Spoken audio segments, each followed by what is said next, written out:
สบายดีสวัสดีท่านผู้ชมวันนี้จะมาทำคลิปความแห้งแล้ง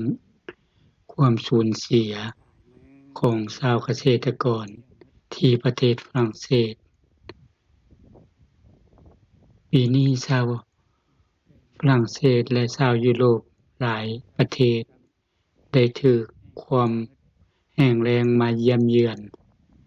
อย่างหนักหนาสาหัสเป็นประวัติศาสตร์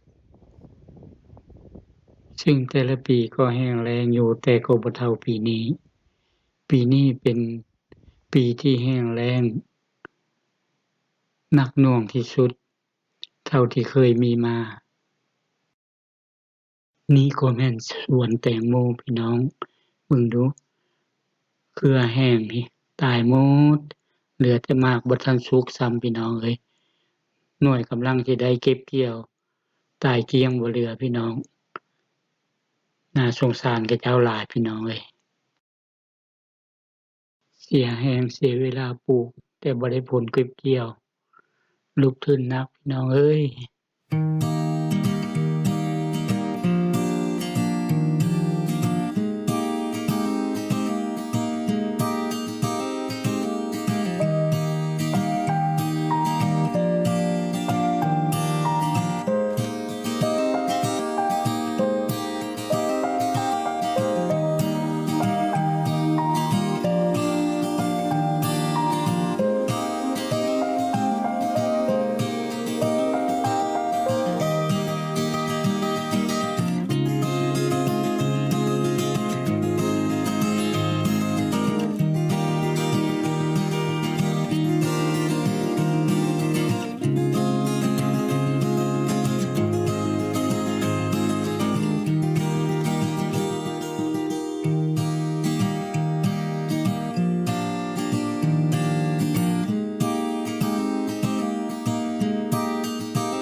สวนหน้าบ้าน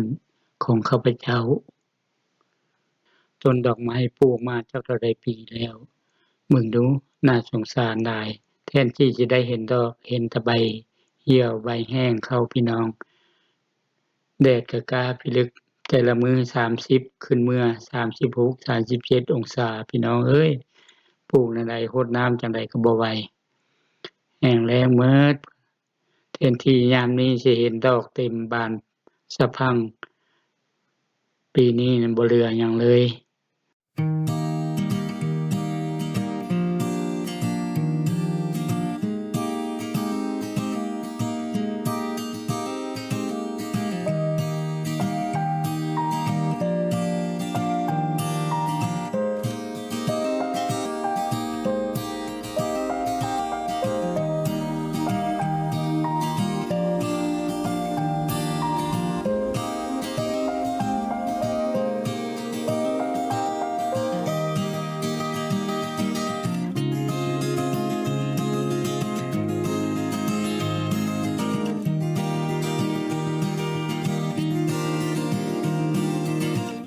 ต้นตะไคร้หรือหัวสิไคร้พี่น้องเสร็จออกยอดเลยต้นกล้วยก็ใบแห้งเหี่ยวหมดพี่น้อง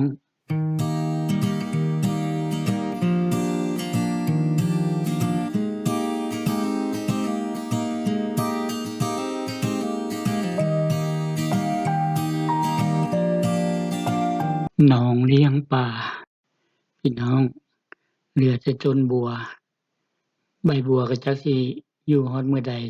จักสิทนฮอดบ่ใดเอาน้ำมารดแต่ละมื้อเพื่ออยากให้มันอยู่ดอกไม้แคมหนองตายเกลี้ยงบ่เหลือเลย